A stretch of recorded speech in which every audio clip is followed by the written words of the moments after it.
welcome back. I hope you're all doing okay. Welcome if you're new here as well. We've had a lot of new subscribers recently. If you don't know, we are doing a giveaway for some Halloween press-on nails done by moi. You will get to choose what design you want.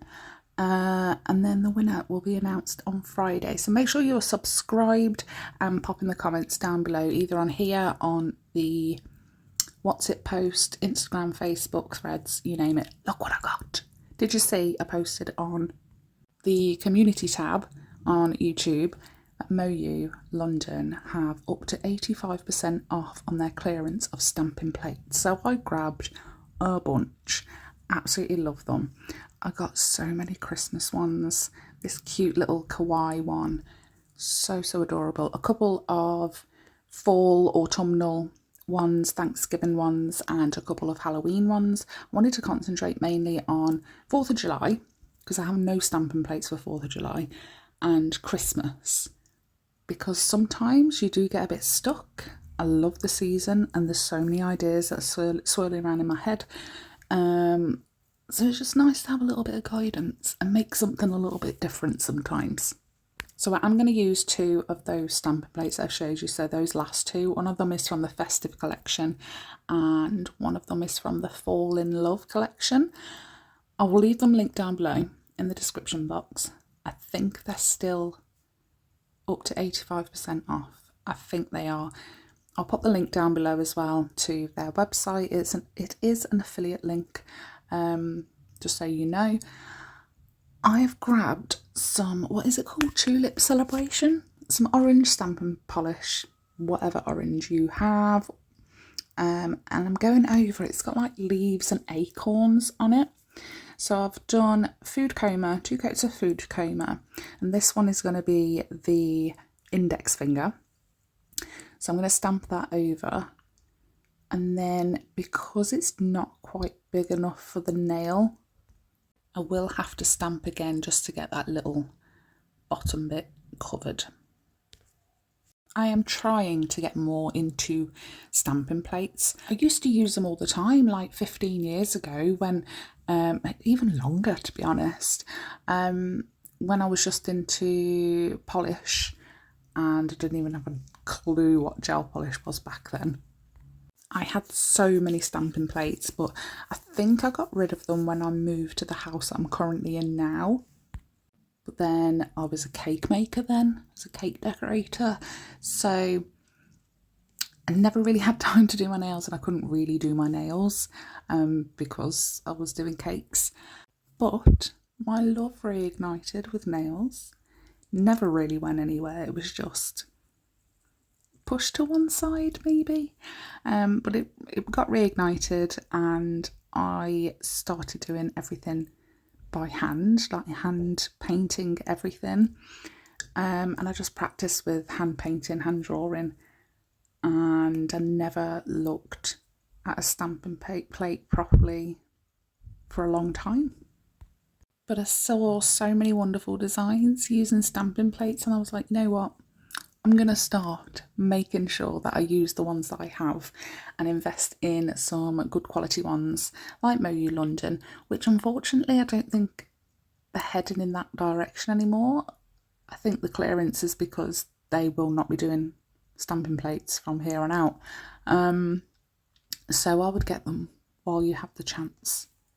But yeah, I'm going to try and use stamping plates more often. I have used ASTRO-PIE. It could also possibly be Pumpkin Palace. I'm not sure. No, it is ASTRO-PIE. I'm looking at them now. It's definitely ASTRO-PIE. I've used a brownie orangey red stamping polish. Picked up the wording that says Hello Autumn. I'm going to put that in the centre, which doesn't actually end up in the centre. It is completely off centre. In that weird ovally frame. And then give it a matte top coat using ℍ𝕷𝕼𝕼. I've had my delivery from Madame Glam now. I've ordered, did I tell you that I ordered the 100ml bottle of the base coat?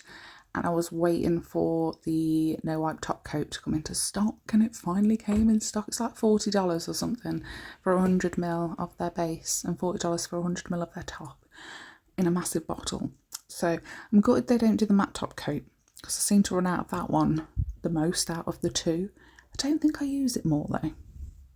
But I have had my delivery, and I just had to order 2 or 3 matte top coat bottles on their own. So I've matte top coated that, and then I've used the gold gel paint to go around that oval. That's going to have a 60-second cure. You don't need to top coat the gel paint, so perfect.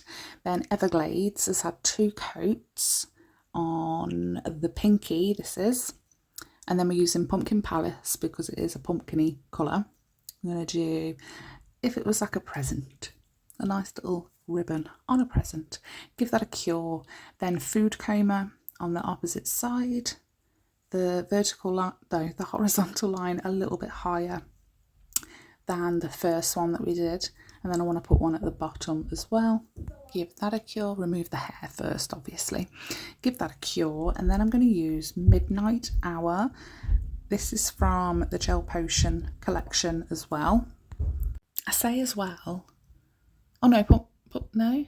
Pumpkin Palace isn't from the Gel Potion, is it? I can't remember. It is, yeah. So Midnight Hour, Pumpkin Palace are both from this month's collection, and it's like a really deep chocolate brown. It is beautiful. So I've done a line on the right hand side of the Food Coma line and on the right hand side of Pumpkin Palace, below Food Coma horizontal line, above, and then another one at the bottom. So this one is the ring finger, and we're going to use Food Coma, ASTRO-PIE and Pumpkin Palace, and oh my gosh, these colours blend so well together. It honestly makes the nicest ombre. So I'm going to do 2 coats of it. I haven't put a base colour down first. These are all super pigmented, so I didn't need to. But if you are using maybe a different brand but similar colours and they're not as opaque, you could pop a base down of like the lightest colour that you're using. Using the ombre brush just to swipe all the way down and all the way back up. And the first coat always looks a bit naff, but make sure you fully cure it. If there is any excess on either side, make sure you wipe that away a little bit, or like if you were doing a marble, use the lint-free wipe to press against the side and pull away. So 2 coats of the ombre, and then I've done a base coat, and I've got Forbidden Plum from Charlie's Nail Art Supplies. You can save 30% at Madame Glam using my code LittleNailRoom30, 10% at Charlie's using my code NailRoom10. I'm going to use, because there's black, purple and gold in this, so I'm just going to use the black and gold. Gold because we're using the gold gel paint, and black because we're using a few black details in the stamping part that we do on top of this nail. So I'm trying to get just a nice little placement of the glitter. No rhyme or reason really. And I think I could have got away with putting some of the purple on there, because we did that the other week and I didn't think it was going to work out so well, but it looked quite nice. The purple over the top of like an orangey autumn set actually looked quite nice. I was so stumped on what to do for this today's video. So the night before I asked my daughters to send me loads of inspiration off of Pinterest. So I went on there myself and I found this. Actually, I'll put it up on screen. Isn't that the nicest colour combination you ever did see? And it wasn't until actually I'd finished this set that I was editing the thumbnail and I came across the picture that I'd saved and I was like, oh my god, I actually followed that colour combination. So back to the stamping, I've put a little bit of the orange and a little bit of the brown and like blended them together on the stamping plate, and I've done 4 different leaves. There was minimum of 4, can't remember how many was on that stamping plate, but I've put them all over that nail, and then using the black, I've switched to Moyou London stamping polish as well, just for the black, only because I ran out of my 2 bottles of Born Pretty black stamping polish, and I'm too scared to use the gel polish. But the black is for the outline, so it was a layered stamping plate with the outline and the details on one part, and then the actual like innard leafy part. So I was originally going to do it light green with a dark green outline, and then I was like, no, let's do dark green on the inside with that browny outline, and it looked terrible, so I just went with orangey brown leaves, black outline, and called it a day because I'd had enough. So on the middle finger I'm using Everglades again, and I wanted to do like a V French with Everglades, and then because we've used Everglades on the plaid nail, I wanted to try and put that plaid design on the French part, the green part. Didn't film it. I did film it, but I edited it out because you just couldn't really see what I was doing. But I was just basically following the plaid design.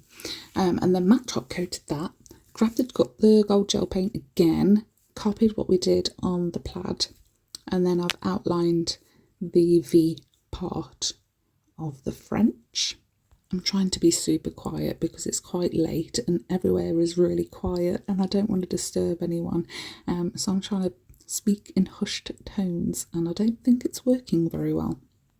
But again, because the gel paints don't need a top coat, once you have finished your nail, if there's something missing or you wanted to add, you've done a matte top coat and you want to add a little glitter or whatever, the gel paints come in handy.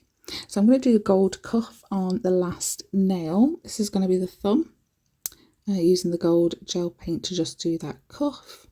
I've just quickly listened back to the last bit that I said and I sound like I'm in a bloody toilet or something. It's so echoey, so I do apologise for that, but bear with, we are nearly at the very end. So for the last bit of the design, I've switched back to the middle nail, grabbing MAKARTT's Rhinestone glue gel. You can save money at MAKARTT using my code as well. It'll be on screen and the link will be in the description. I have this box of frames, these gold frames that I never ever use. They're like pre-curved, so you don't have to curve them before you put them on the nail and they'll sit nice and flush. So I've put one of them on in a teardrop shape. A little cluster of 3 like antique gold gems, and then I'm going to put a caviar bead, a small gold caviar bead in between all the little gaps of those gems, and at the very bottom it's going to be a cluster of 3, just like how the gems are placed. Those 3 caviar beads are placed the same. Give that a full cure and then touch up with the matte top coat anywhere that you need to. Then the gold gel paint comes in handy again, fill in the side of that frame, give it a cure, give it a thick top coat just over that gold gel paint and the frame. And I wanted it to be slightly raised so it looks like a bit of a gemstone. And I think it works so well. Give that a cure and we are done. I really hope you liked this video, guys. I hope you liked the design. If you did, please do let me know what you think in the comments down below. I always love to hear what you think. And don't forget to hit like if you liked it. Don't forget to hit subscribe if you haven't already. And please do check out the giveaway. As always, everything used is linked in the description box down below. Thanks so much for watching and I'll see you in the next one. Bye.